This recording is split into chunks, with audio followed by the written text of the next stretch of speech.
नमस्कार प्यारे बच्चों, आशा है कि आप स्वस्थ होंगे और अपनी पढ़ाई ठीक प्रकार से कर रहे होंगे। आज की गणित की कक्षा में एक बार फिर से आपका बहुत बहुत स्वागत है।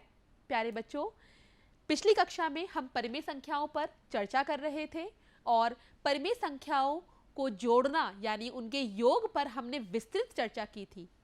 ऐसे ही योग के बाद आज हम परिमेय संख्याओं के अंतर पर विस्तृत चर्चा करने जा रहे हैं।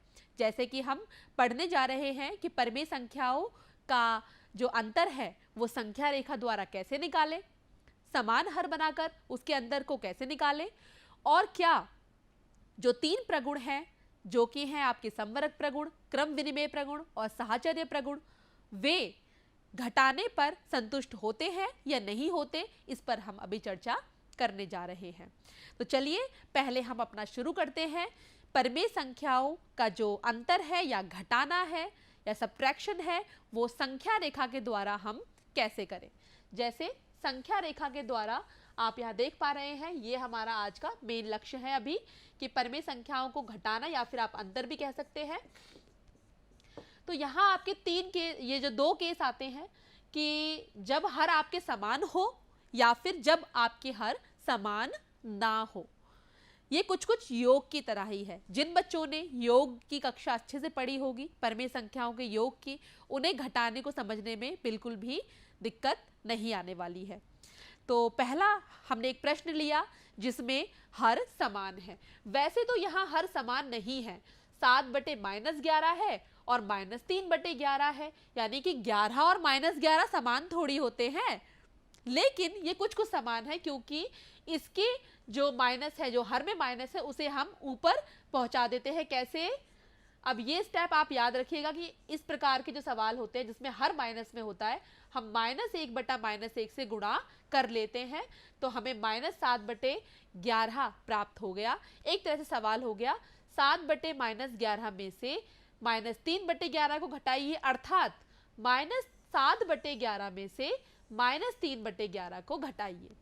तो घटाइए है तो यहां बीच में घटाने का चिन्ह लगा दिया, देख रहे हैं, दोनों संख्याओं को अपने अपने स्थान पर लिखा और बीच में इनके चिन्ह को लगा दिया। ये माइनस का चिन्ह है। बच्चों, जब भी आप, अब यहां इनके हर समान है, जब भी आप संख्या रेखा के द्वारा इन्हें करें, आपको ध्यान रखना है कि जो ये बीच का जो चिन्ह है ये आपके चेहरे की दिशा को दिखा रहा है। जैसे अभी आपने एक संख्या रेखा बनाई है और मान लीजिए यहाँ पर एक महिला है जो 0 पर खड़ी है, तो पहले वो कहाँ जाएंगी? -7/11 तक जाएंगी। तो चलिए इन्हें मूव कराते हैं। आपने देखा -7/11 पे आ गई हैं। अब -7/11 से यहाँ उल्टे कदम आपको चलना है, कितना? -3/11। तो -3/11, तो आप ध्यान दीजिएगा उल्टे कदम जाने पड़ेंगे। अब तो ये पहला कदम, ये दूसरा कदम और ये तीसरा कदम कहां पर जाकर पहुंच गए? -4/11 पर। तो इसका अर्थ ये हुआ कि माइनस में आपको उल्टे कदम चलने होते हैं। वैसे तो मैंने आपको बताया था कि जब भी माइनस का चिन्ह आता है, मान लीजिए यहां प्लस होता और ये आपका माइनस, इस तरीके से सवाल होता, तो आप पहले -7/14 पर पहुंच जाते। उसके बाद -3/14 का मतलब होता है कि आपको लेफ्ट में मूव करना है, लेफ्ट यानी बाईं तरफ आपको जाना है, बाईं तरफ जाना है। तो बाईं तरफ आप और -3/14 तक चले जाते, मतलब 3 कदम और चले जाते आप। लेकिन यहां पर आप देख रहे हैं कि हमें राइट में जा रहे हैं क्योंकि ये जो निशान है वो ये दिखा रहा है कि आपको उल्टे कदम चलने हैं। तो उल्टे कदम आप बैक में चले, इसका मतलब आप -4/11 तक पहुंच गए हैं। अब इसको हम लोग एक बार और समझते हैं। तो -7/11 है, ये माइनस का ये चेहरे की दिशा दिखा रहा है, -3/11 पीछे चलने की दिशा है और यहां पर आप खड़े हुए हैं। ये अभी हमने आपको बता दिया है। अब परिमेय संख्याओं का जो योग है, जैसे कि अभी चर्चा की थी हमने, कैसे किया था, एक बार रिवीजन के तौर पर इसे कर लेते हैं। तो -3/-8 है पहला स्टेप, हरों को धनात्मक बनाया, यानी -1/-1 से हमने कर दी गुणा, ये बन गया आपका इसका हर minus minus plus, minus minus plus, 3 एकम 3, 8 एकम 8 बन गया। ऐसे ही 5 बटे माइनस 6 है, इसे भी आपने माइनस 1/1 से गुणा की, आपको प्राप्त हुआ माइनस के 5/6। फिर आप क्या करते थे, इनके हरों को समान करते थे। समान करने के लिए आप इनके हरों का लेते हैं एलसीएम, 8 और 6 का। तो हमने वही किया, 8 और 6 का एलसीएम लिया जो कि आया 24। तो 3/8 है। अब ये नई संख्या ये मानी जाएंगी, ये है आपका 3/8, ये है आपका माइनस के 5/6। तो आपको दोनों के हरों को 24 बनाना है। तो 8 को 24 बनाने के लिए यहाँ 3 से गुणा होगी। तो बच्चों अंश में भी गुणा करनी होती है, हर में भी, तो ये बन गया 9/24। इसी प्रकार से माइनस 5/6 है, इसके भी हर को 4 से गुणा किया ताकि 24 बन जाए, और अंश को भी गुणा किया, प्राप्त हुआ 20/24। उसके बाद आप क्या करते थे, उसके अंशों को जोड़ देते थे, यानी कि ये जो आया आपका 9/24 और माइनस का 20/24। तो यहाँ पर अगर मैं मान लूँ, ये देखिए 1 2 3, यानी यहाँ पर ये 3 4 5 6 7 8 9, ये आपका 9/24 है। अब यहाँ से माइनस का 20, यानी 20 कदम लेफ्ट में जाने हैं। 3 4 5 6 7 8 9 10 11 12 13 14 15 16 17 18 19 20, और ये आया आपका 1 2 3 4 5 6 7 8 9 10 11, यानी माइनस के 11/24। इनका आंसर आ गया माइनस के 11/24। एडिशन में आप ऐसे करते थे, और मैंने आपको भी सब्ट्रैक्शन का भी बता दिया है। तो P/Q और R/Q दो परिमेय संख्याएं, Q यानी दोनों के हर समान हैं। तो ये भी बताया था कि आप इनके हर को एक बार लिख देंगे यहाँ पर, और अंशों को जोड़ देंगे।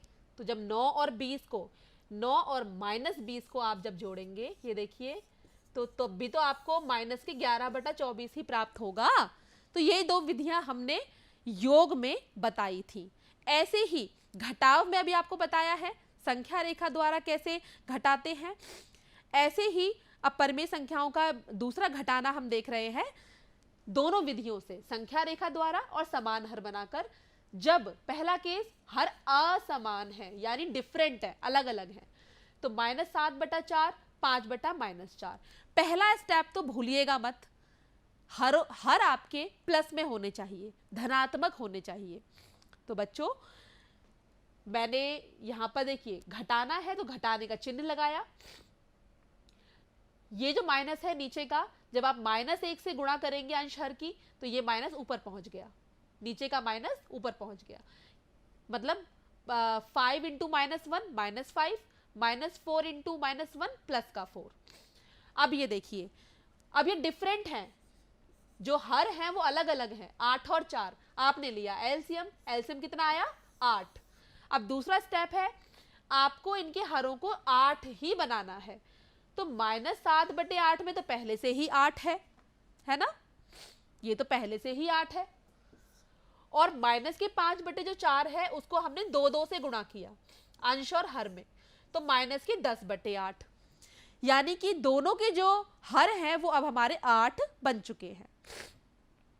तो ये यहाँ पर उल्टे क्रम में संख्याएं आ रही हैं, आप इन्हें सीधे में समझिएगा।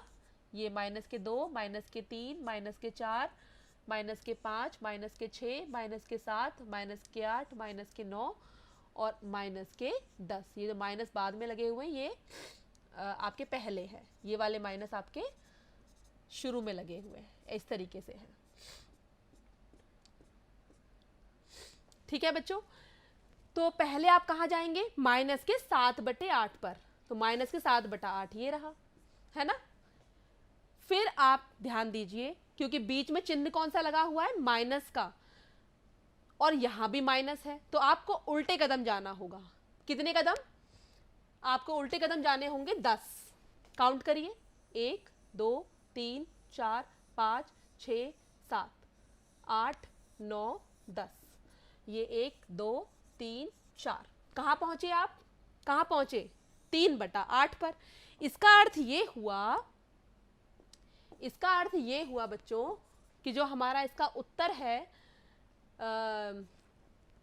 अगर इसे दोबारा से हम लोग इस प्रकार से लिखें, इसकी जगह पर माइनस, इसकी जगह पर माइनस के 10/8, तो जो इसका उत्तर है वो कितना आ रहा है हमारा संख्या रेखा के द्वारा? 3/8। 3/8 हमारा इसका आंसर आ गया। अब जो दूसरी विधि है कौन सी? समान हर। समान हर तो हमने बना ही लिए हैं।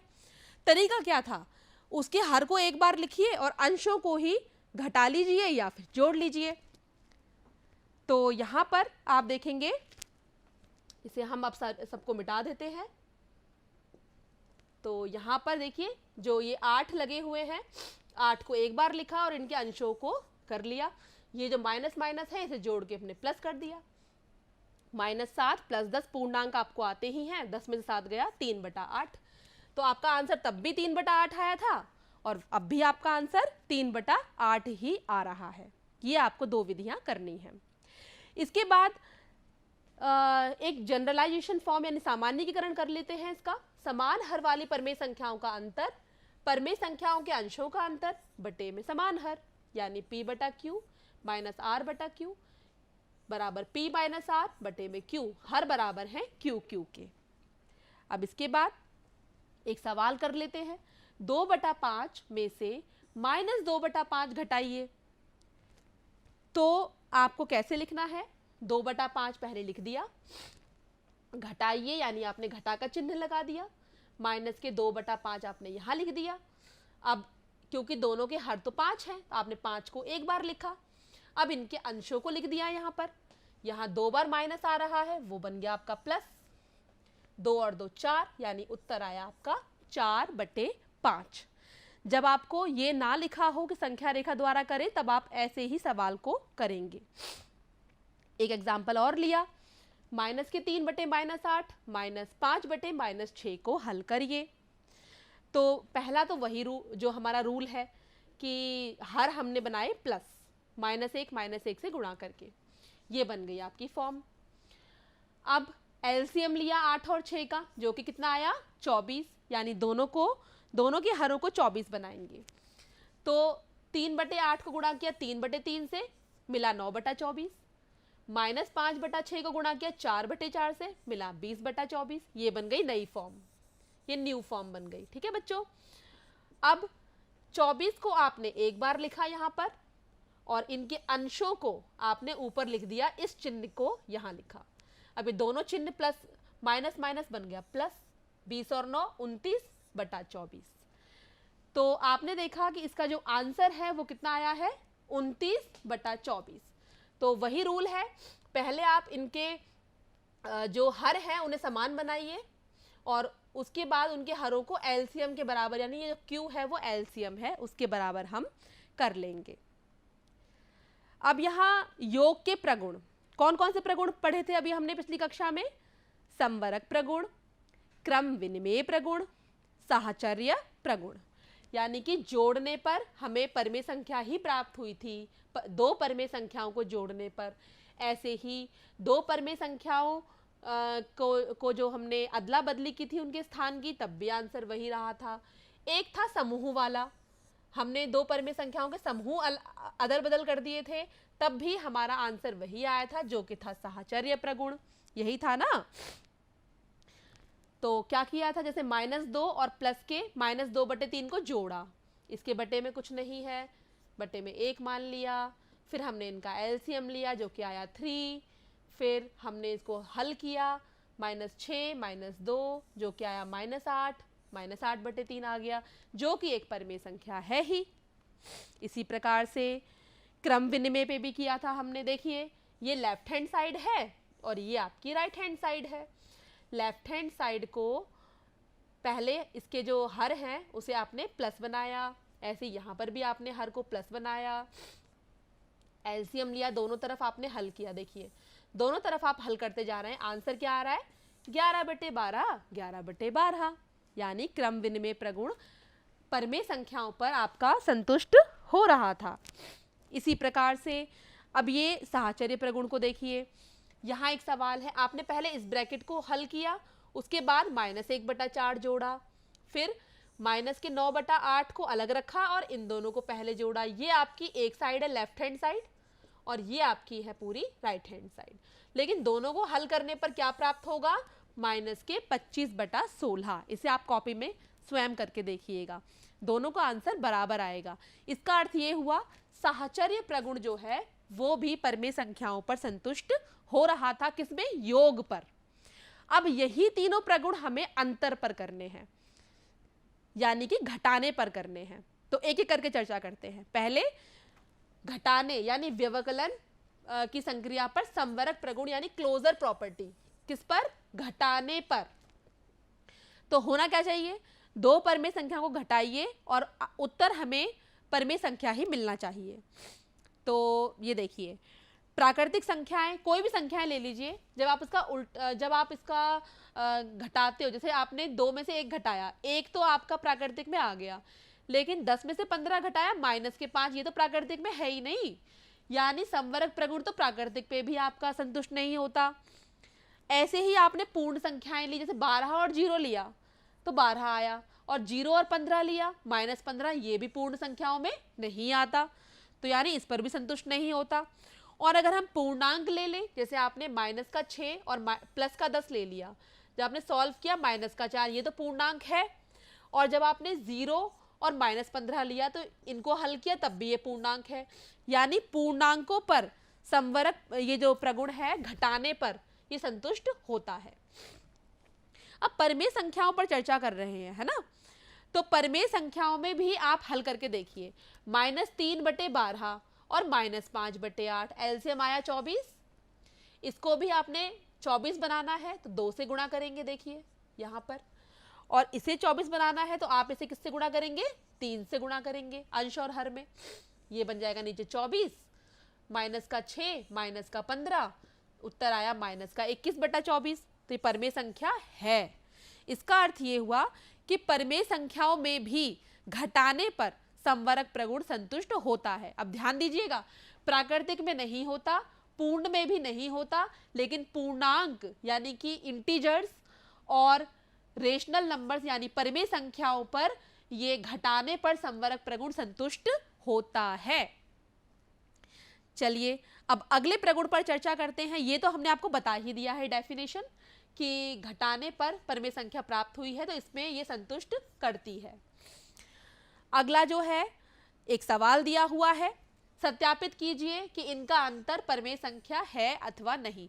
वैसे तो आपने पढ़ लिया है कि अंतर परमेय संख्या ही आएगा, चलिए फिर भी हल करके देखते हैं।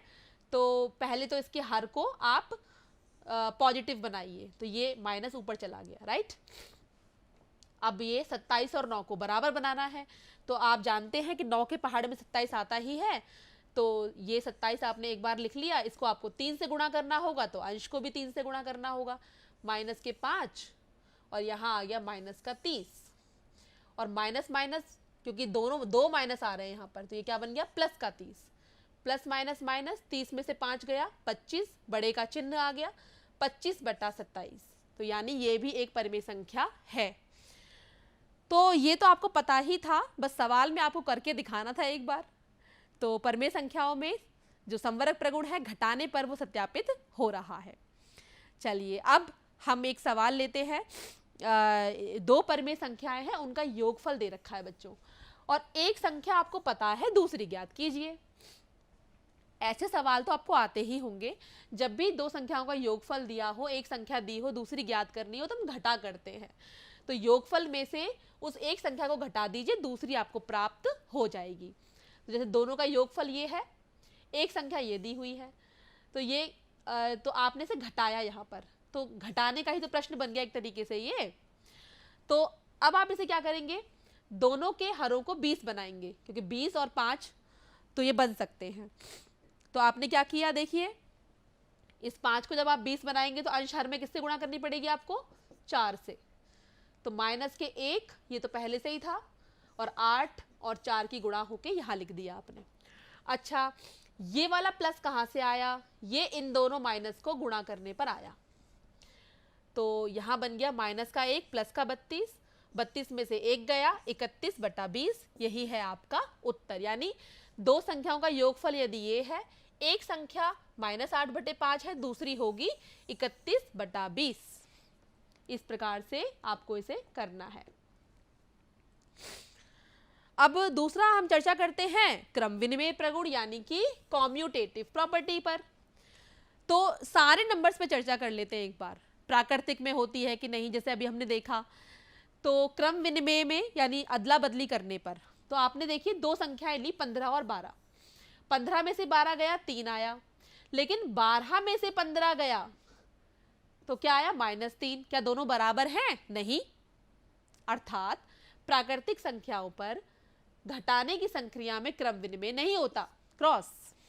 अगला करते हैं, जो आपका नेक्स्ट है वो है आपका इंटीजर्स, पूर्णांक। यहां मैं लिख देती हूं पूर्णांक। पूर्णांक में प्लस भी होते हैं माइनस भी होते हैं। तो आपने एक संख्या ली -12, एक ली प्लस का 12, आपने इनको सॉल्व किया तो आंसर आया -27। और जब अदला बदली की, प्लस का 12 इधर कर दिया, माइनस का 15 इधर कर दिया, तो आया +27। ये प्लस में, ये माइनस में, यानी इसमें संतुष्ट नहीं होता घटाने की संक्रिया में।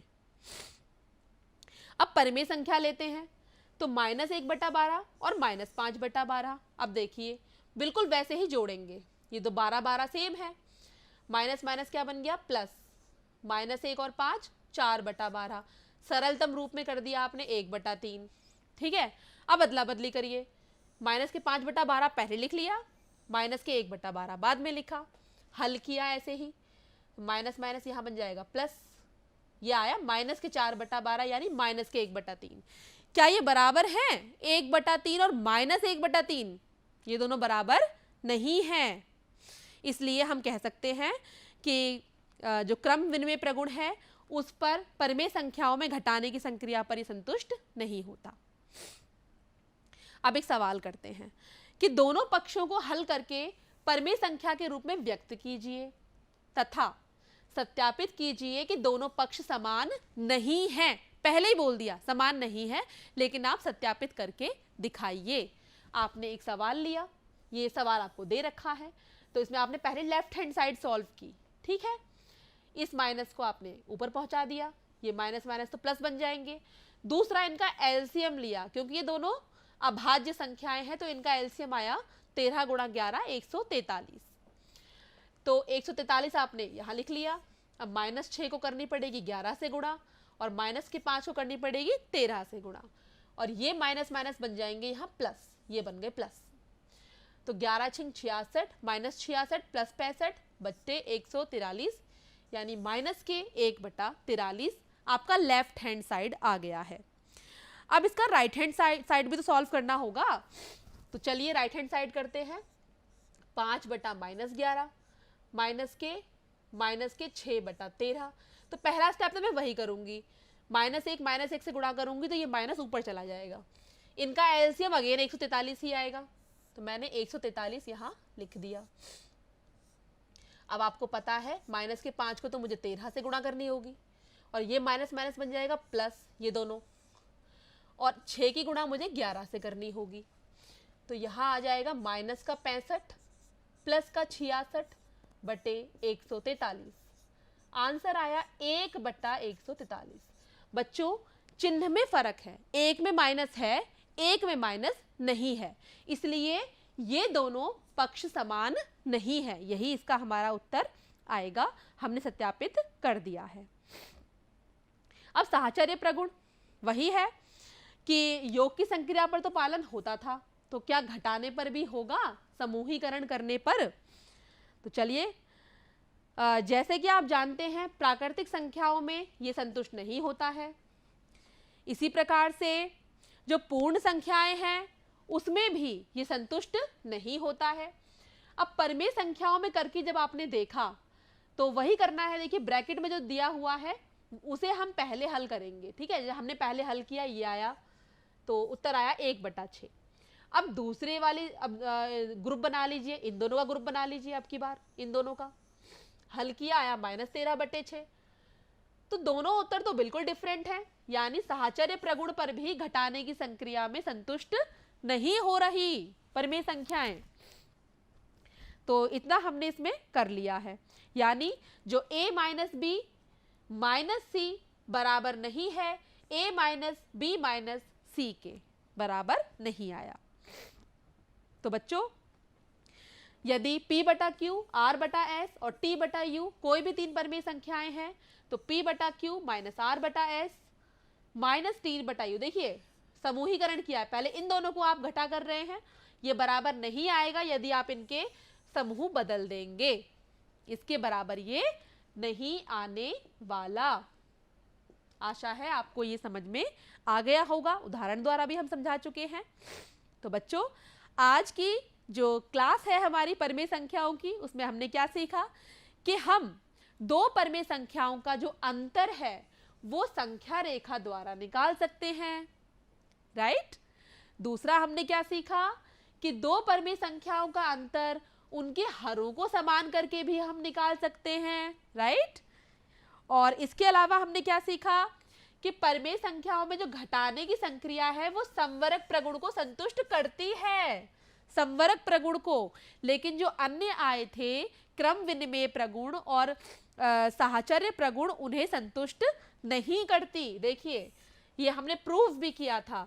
तो आपको कोई पूछ ले घटाने की संक्रिया में कौन सी जो प्रगुण है यानी कौन सी प्रॉपर्टी संतुष्ट होती है, आप कहेंगे क्लोजर प्रॉपर्टी यानी कि समवरक प्रगुण, और कौन सी नहीं होती है कॉम्यूटेटिव और एसोसिएटिव यानी क्रम विनिमेय और साहचर्य प्रगुण।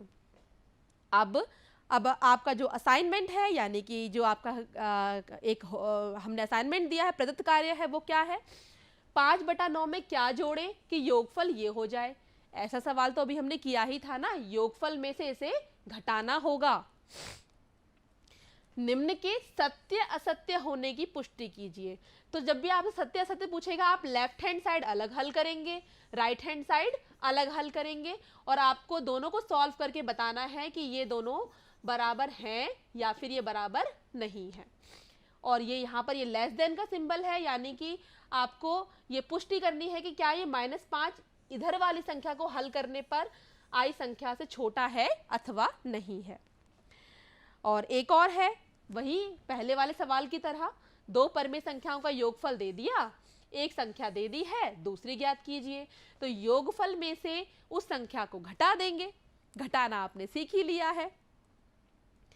और गृह कार्य में आप अपनी जो गणित की पुस्तक है उसके पृष्ठ संख्या 19 से 20 पर दिए गए अभ्यास 1C अभ्यास को हल करने का प्रयास करेंगे। तो बच्चों, आशा है आज की कक्षा में आपको बहुत आनंद आया होगा, बहुत सारी नई नई बातें आपको सीखने को मिली होंगी। अब अगली कक्षा में फिर मिलते हैं एक नए टॉपिक के साथ। तब तक के लिए आप स्वस्थ रहिए, पढ़ते रहिए। धन्यवाद।